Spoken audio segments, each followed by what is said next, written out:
Brianna, welcome back to the Henna Guys Frequently Asked Questions. Today we're going to talk about the question of, is henna going to dry out your hair? Most chemical hair dyes have a silicone product added to them, especially if you're going to use conditioner afterwards, and that leaves your hair with that silicone kind of slippery feel.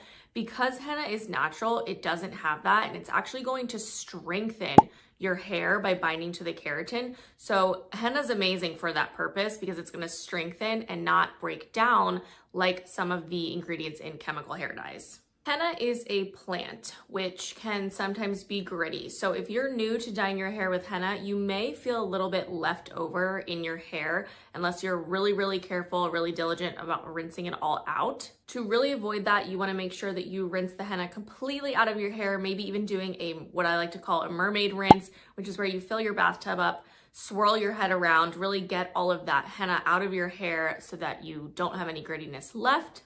So, like I said, after the dye settles, your hair is going to feel stronger, possibly even thicker, and a lot more healthy and shiny. That's it for this frequently asked questions. Stay tuned for more from the Henna Guys.